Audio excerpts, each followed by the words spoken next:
Hello there, guys. Welcome to Footie Dads. I'm Ben. And I'm Andy. And it is, I must say, isn't it good to be back after all the technical difficulties I've had over the past couple of weeks? But that said, this is going to be short and sweet as I am in the land of Paris for the rest of this week and weekend. And I've been here the last few days. So let's get to it. So we're going to kick off this afternoon's show by looking at the fixtures that have happened over the last 7 days, or 7 to 10 days. It's been a real exciting selection of games over the last week or so in the Premier League. Lots going on, and we're going to start it off with Andy's team, Arsenal.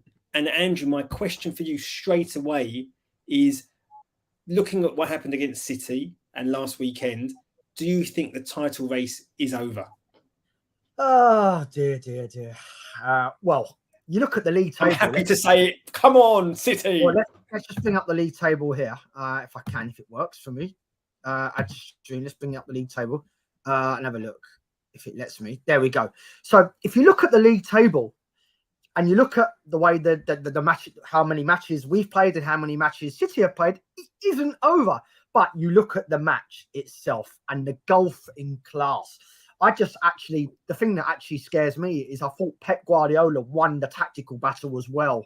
Arteta only reacted in the second half when it was too late. They pressed us all over the pitch. We just didn't have a moment to breathe.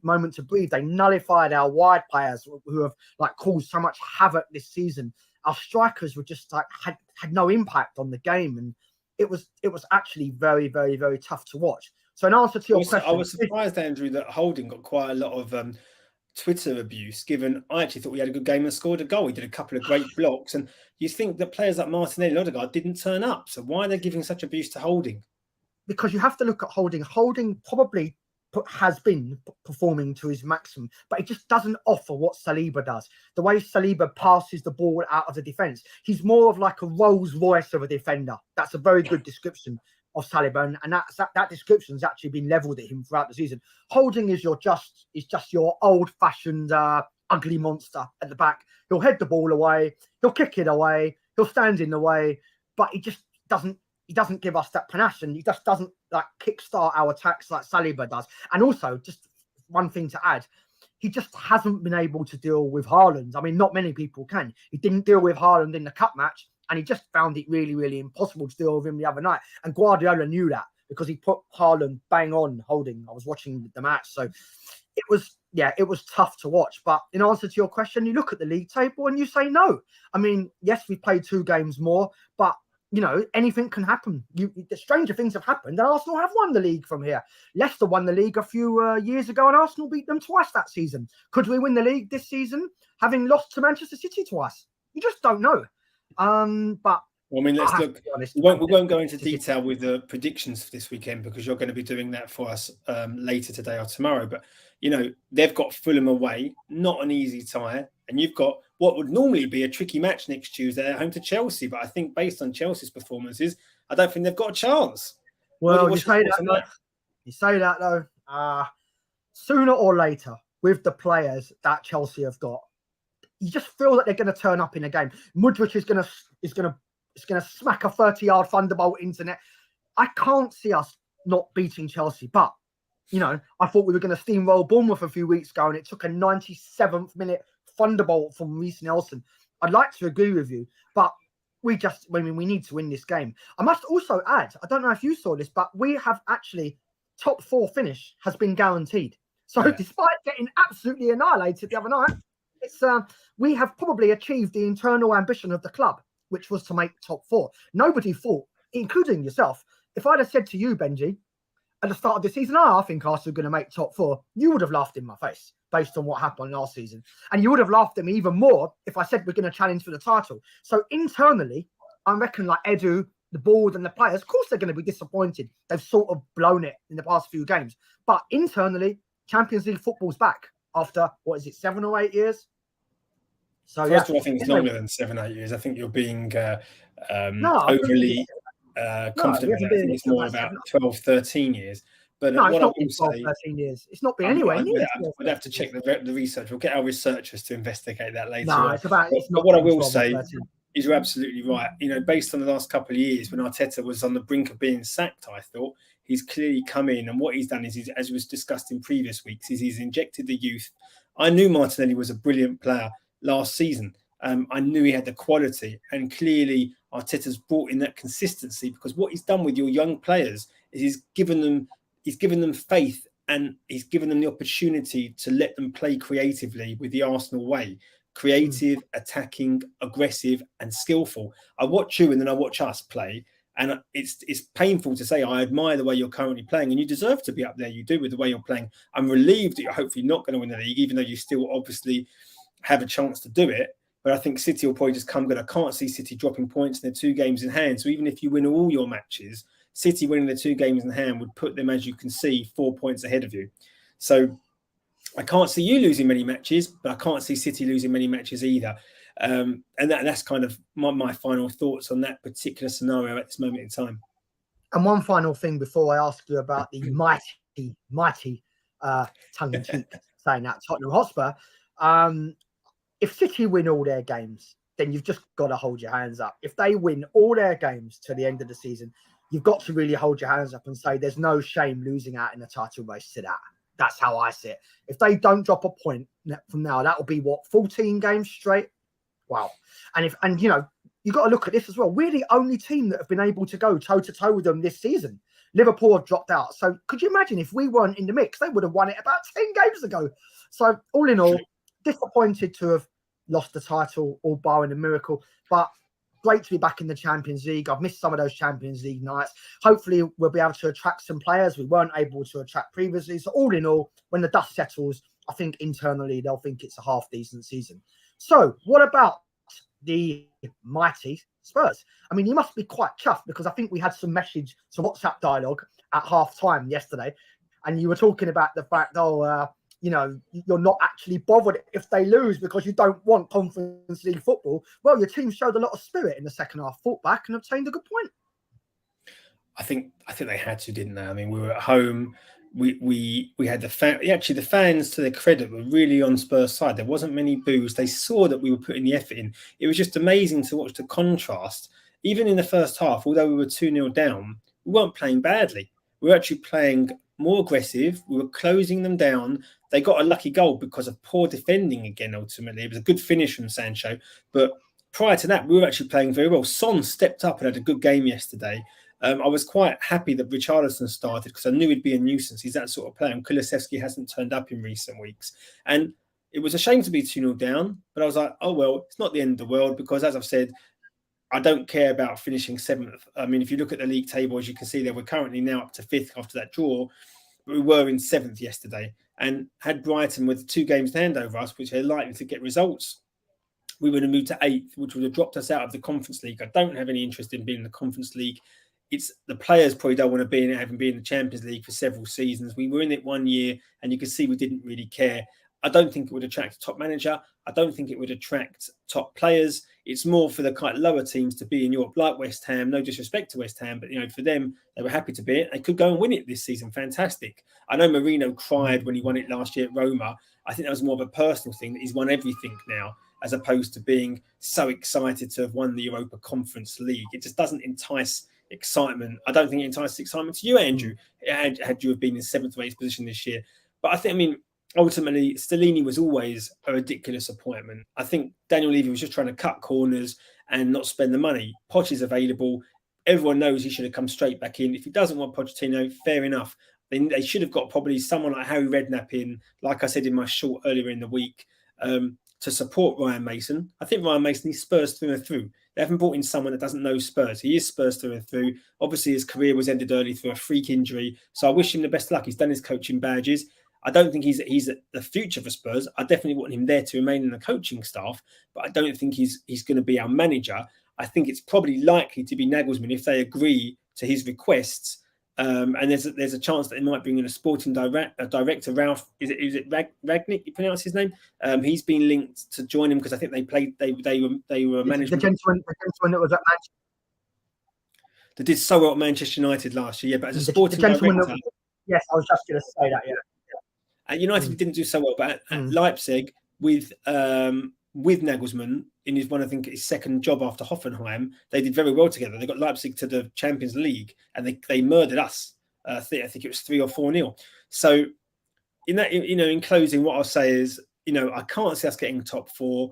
5th place isn't the end of the world. Okay, Europa League's not ideal, but I'll take that. I'm not particularly happy about it, but I just don't think we deserve to be in the Champions League. Even if we fluked it by winning the next 5 games and United somehow lost a couple, I don't think really hand on my heart that we deserve to be Champions League this year. I think Newcastle have done superbly well. They've got some really good players in there. They haven't actually bought that many players and spent that much money yet.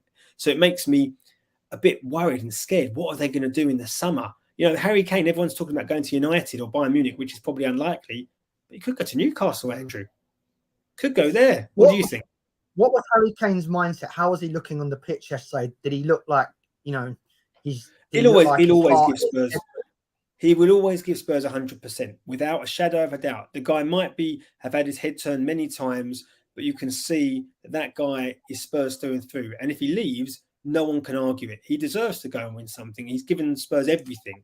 He's now a leading goal scorer. He's scored, he's actually had probably one of his best seasons in terms of Premier League goals. If it wasn't for Haaland with the freak machine of scoring 300 goals this year, Harry Kane would be up there, the golden boot again. And that's for a team that have pretty much lost 11 games this year, Andrew. We've conceded 54. So I think we've conceded 52 goals. I think the commentator was saying yesterday we're only one of a few clubs that have conceded that many goals in the Premier League. For a team in 5th, fighting Champions League, you should not be conceding that amount of goals. And you can see in the goal difference there on the league table, you're at plus 40, we're at 7. That just goes to show you the massive contrast in defensive frailty. And we've had played a back 3 centre-backs, and you haven't. And we've conceded at least 2 goals almost every game, despite having 3 centre-backs. So it has been, I will say that we have missed Bentancur. He's a massive, massive miss for us. You don't realise until he's got Oliver Skipp, decent midfielder, works very hard for Spurs. But him with Højbjerg, you just miss that creative flair. And Bentancur, he reminds me of Moussa Sissoko. Obviously, very different types of players, but he's got that kind of confidence and he doesn't lose the ball. He makes such a difference and it's such a shame that he's out for such a long time. But I'm hopeful for next year, now that we've got rid of the defensive, boring football. We tried it with Mourinho, we've tried it with Conte. They weren't right for us. They weren't. We'll see what happens. That's all I can say. But, good luck to them in whatever happens in the summer.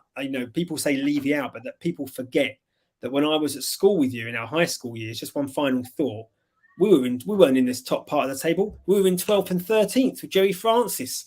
Relegation battles many years, 14th, 15th. I saw us lose 6-1 at home to Chelsea. I saw us lose to Newcastle 7-1 on the Jumbotron. Lucky me. Thanks, Michael, for making me stay to that game. You had to stay to see Alan Nielsen get one consolation goal, Andrew. So I've seen it all. But the fact that we're even in the top 6 for top 4 for the last several years, people forget that. And okay, we're not in the top 4 this year and unlikely to be, but they do forget that. And I just had a couple of final thoughts. Just a couple of on Spurs on my side. I've never known a situation where a manager leaves and a member of his backroom staff stays on. If you can find another example of that, I think there might have been one where I don't think he stayed on. Stuart Houston, when he was at Arsenal, he was on the backroom staff and he was caretaker a few times. But never have I known a manager who leaves and a member of his backroom staff actually agrees to stay for an extended period of time. Footy Dad's viewers, please feel free to correct me if I'm wrong. If anyone watching this video can leave a comment and tell me I'm wrong, then I will hold my hands up. But I cannot, recording this video, remember a high-profile manager leaving and a member of his backroom staff being afforded a substantial amount of time to manage the club. So that is, for example, madness. And as you said with Levy, is a money-saving exercise. My question to you, finally, is: it looks like Poch. It seems like he's quite far down the line with Chelsea. Do you think he would have jumped at the chance to go back to Spurs, or would he be one of those managers that think, "Hey ho, it's not good to go back"? I don't know. He'd always said.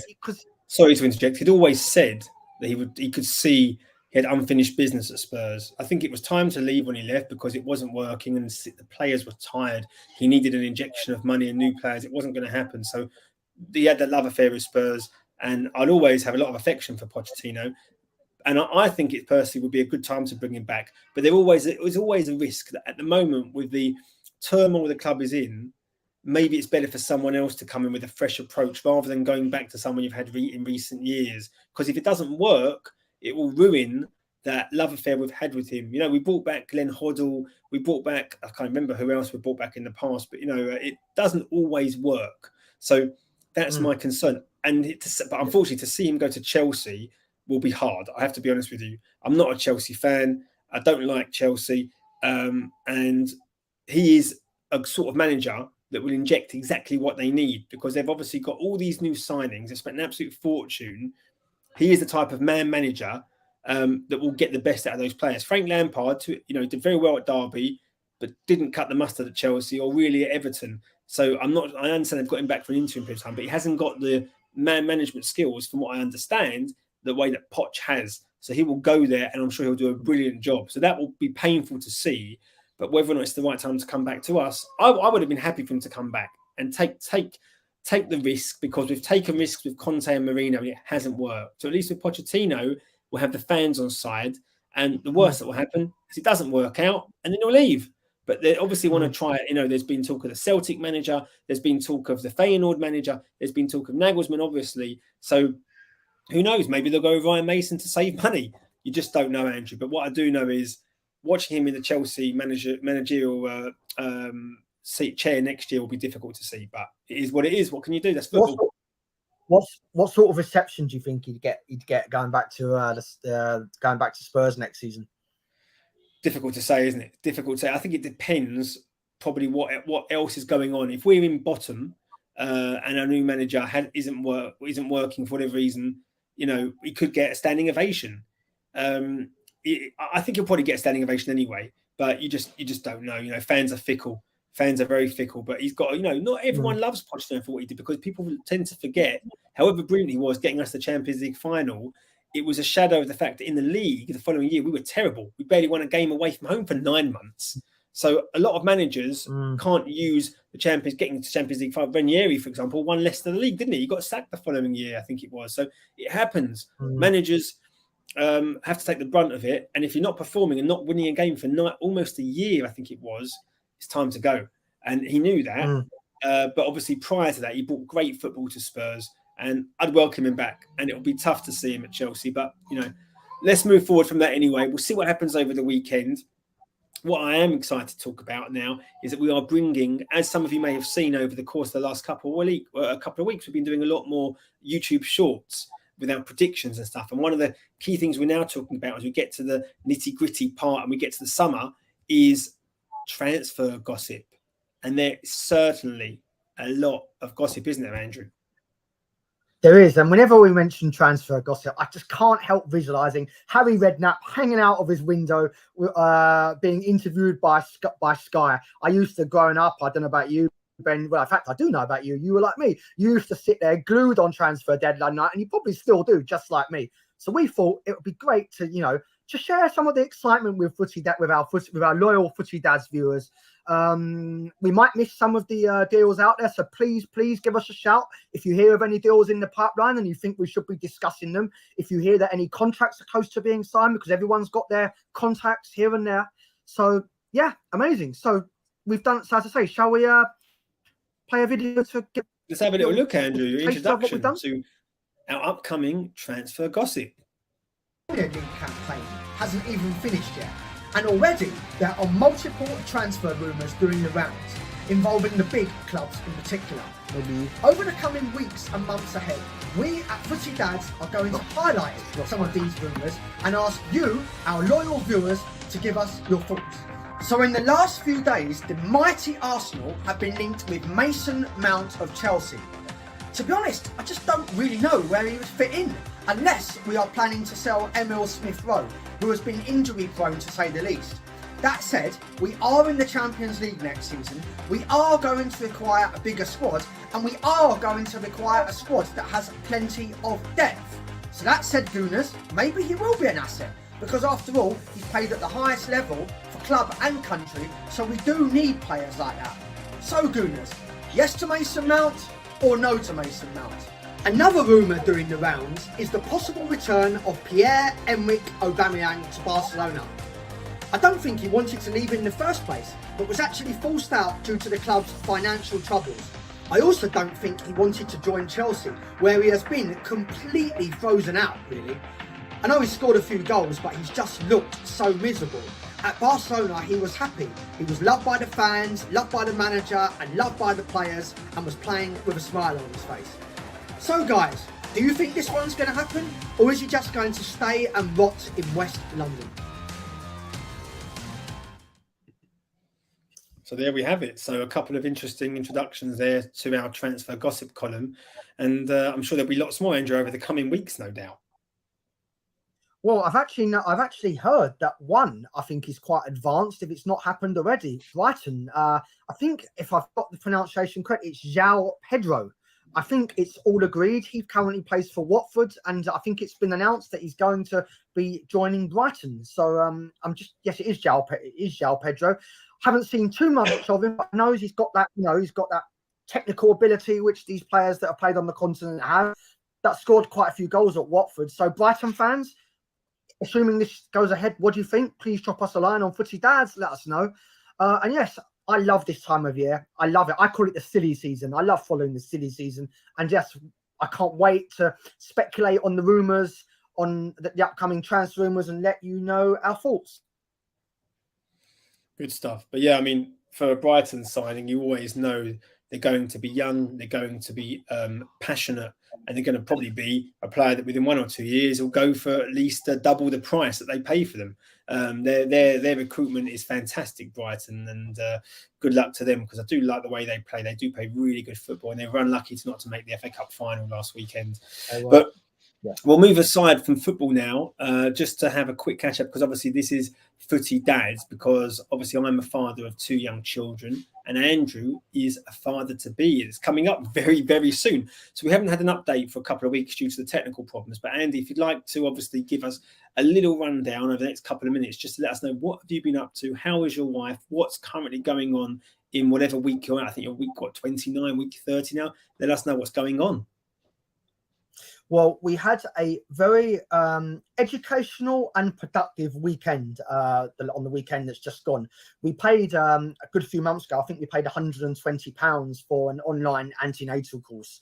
And for me in particular, it was fantastic. I know my wife's been doing quite a lot of reading, but I made up my mind that I was really going to use these 2 days to just like learn a lot about what to expect. I mean, I'm not going to go too much into it now, because I could probably dedicate a whole video to this if I needed to, but there were some really, really like useful things that we learned. We learned about things like what you've got to pack in the hospital, what you've got to pack in the hospital bag, what you've got to take to the hospital, what you should, the stuff you have to have prepared for when the baby and mum leave hospital. We talked about. I've got a whole spreadsheet of that.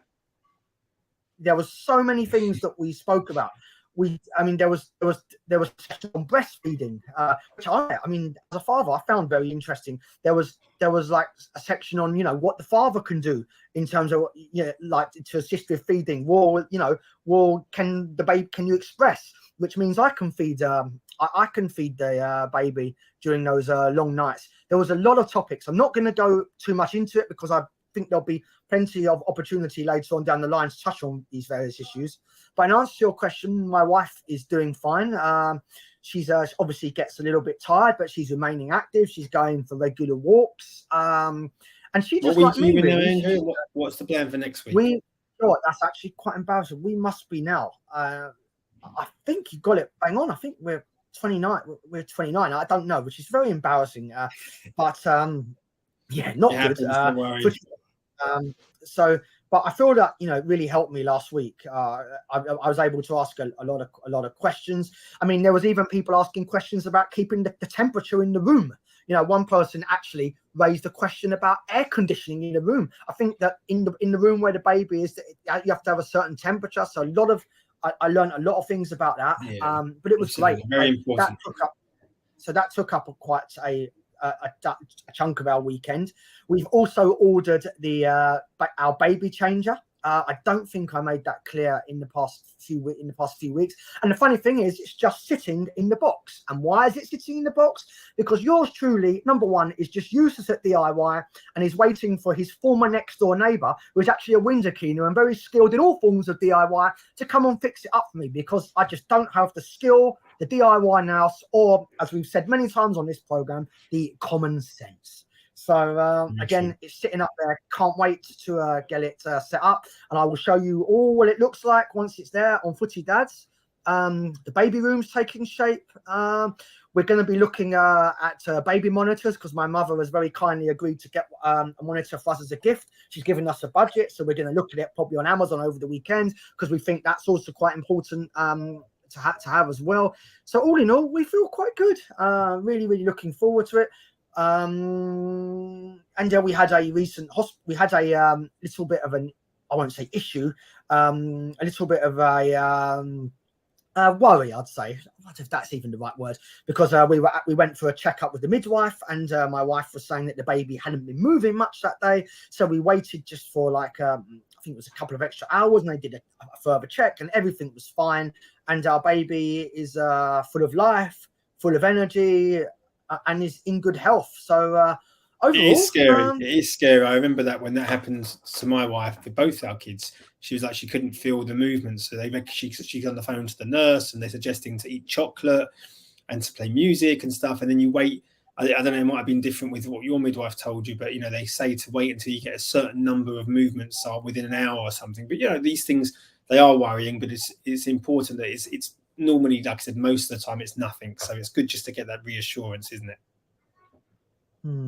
So that's really what I've been up to. And what about you? A father of two, always busy, always lots of I use an Israeli word for any of our Jewish viewers, a balagan going on. But loving balagan, which you love and enjoy. So tell us what you've been. Balagan means messy, but it's certainly been a hectic couple of weeks here with the kids. Obviously, they were off for a period of time over the Easter break. They've started to go back to nursery now, but my youngest son had a little bit of a virus, so he had to be off nursery for a period of time because he had a fever, and you have to be off for 48 hours till you can go back to nursery. So it was a bit of a challenge at home with him not sleeping so well. Thankfully, he's on the mend now. And last weekend, I actually took my 3-year-old to his second football match here. I'm trying to go around to do a series of all the Israeli teams that have a connection to Premier League teams or UK teams. And this team I went to see, called Hapoel Tel Aviv, they actually played Chelsea several years ago in the UEFA Cup and beat them. Would you believe it? They used to have a really strong team, and they have a rich history here in the league, but they're not so good anymore. In recent years, they've lost their way a little bit. So I took him to the main stadium here in Tel Aviv. It's called the Bloomfield Stadium. They had a little video, so I'm going to show it to you now. Taking a young kid to a match is always fun. A fight for survival clash here in Tel Aviv. And the biggest thing is, he can't get in his seat because it's too big for him. And as we arrive, they can see the goal. And it is 1-0 to B'nai Reina.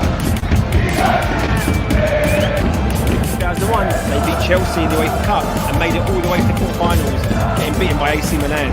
Let's see what happens in the second half. Come on, Hapoel. 55 on the clock. Can Hapoel make a comeback?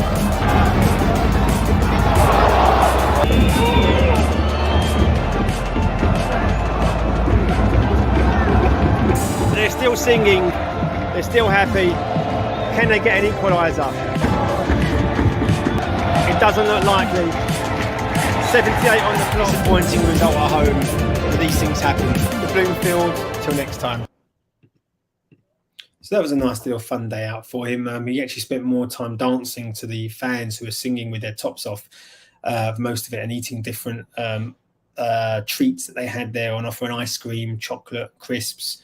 But it was a nice experience. I wouldn't take him to a Premier League game now because I don't think he'd sit through it. But all fun and games, I'm sure, Andrew, you will look forward to going to with your son in a few years' time, no doubt. Indeed, so I cannot wait. And please carry on. Yeah. Yeah. So we're going to end. It's always. it is exciting, and obviously the fact you've got a son on the way, not that you wouldn't have done necessarily with your daughter, but that you'll hopefully be taking him to the Emirates at some point in the future or maybe you'll take him to Spurs. You'll choose the right path. Or maybe I'll take him to Dagenham and Redbridge, because after 11 years of living in my area, I finally realised that the ground is in walking distance. It is in walking distance. A video for another day. They used to obviously be in the League Two. Unfortunately, they're now in the non-league. But another local club, Leyton Orient, congratulations to them getting promoted last weekend or 2 weeks ago, I think it was. So they've done well to get back up to League One. Congratulations. So that's another team you can maybe go to in the next couple of years. I remember that back in the day we had our £10 season tickets. Back in the day, we had season ticket for £10. Anyway, we're going to wrap up this week's edition. Thankfully, Andrew hasn't had the technical issues, which is great to see. But we're going to end it up by just having a quick fire round. And my question to you, Andy, is which three teams do you think are likely to be getting relegated? Southampton, I think they're gone. I just can't. I just can't see them getting out of it. I think that three. I think it's going to be Southampton. I think it's going to be Everton, and I think part of me wants to say Leeds, but I'm going to go with that three. I just don't think Leicester are going to get out of it. So Southampton, Everton, and Leicester. So I'm tempted to ask you then, going back to the top of the table, how do you use the top two are basically done. So I guess who's going to finish, who's going to take up the remaining Champions League places? Because I think the top two are said and done. Who's going to take up the remaining two Champions League places? I think it's pretty obvious, isn't it? I mean, I think Newcastle are dead set now to do it. They're on a run. They've just had a great result against Spurs. They thrashed Everton as well. They're just scoring goals for fun. They're playing great football. Eddie Howe's really got them playing well. And I think I can't see United getting caught by us. I don't think we have the legs for it. And I can't see Villa catching them. I think probably the fight is for 5th and 6th. If anything, I'm assuming 5th and 6th is probably the 2 Europa places. So I think, Brighton do have those 3 games in hand over us. So if they get results, they could also be in line for a Europa League place or the Conference League place. I don't think Liverpool or Spurs really want to be in the Conference League, but I think Brighton or Villa, would probably be thrilled to be in that competition, not to disrespect to them or downplay it, but they haven't been in Europe for several years. And I think it will be a step up for a team like Brighton, who a couple of years back playing in the Championship, and no one had really, I wasn't really a big following of Brighton whatsoever. So I would say Newcastle United probably for the Champions League. I think Spurs will probably get one of those Europa League places. I don't know who else it will be. I'm hoping it will be Brighton. I'd love Brighton to get it, and I'd love Villa to finish 7th and Liverpool be out of Europe. That would be quite nice. A year with no Liverpool and no Chelsea makes it a bit more interesting for the neutral fan as well to see Villa and Brighton in Europe. So that's my prediction. Okay. Are we doing one more each, or are we going to wrap it up here? No, I think that concludes it for this weekend. But don't forget, guys, that we will be having Andy's Footy Dad's predictions of this weekend's games coming tomorrow, with a nice little surprise because Andrew is over in Paris. And Andy, I think you are on the move, aren't you, for the next couple of weeks? Yes, I'm going to be traveling over Asia for work. As it stands now, I'm going to be going to Singapore. Then I'm going to be flying on to Hong Kong. Then I'm going to be in Bali and Jakarta, followed by South Korea before flying home. So I will try and endeavor to give you a little bit of taste of Asia, to try and bring my football passion from Asia to make it show, and just try to keep in touch, really. But I'm hoping that, I might be going away from some of these technical difficulties, which I clearly have managed to escape. You've had a couple there at the end, a couple of technical issues. It's slowed down a little bit, but for the majority, it's been fine. My question is, are you going to go and watch any games in Asia? I don't think it's going to be possible in Asia, but in Paris, it's a different story. But I can confirm I will be going to watch PSG, as they call it here. By the way, people keep correcting me when I call them Paris Saint-Germain here.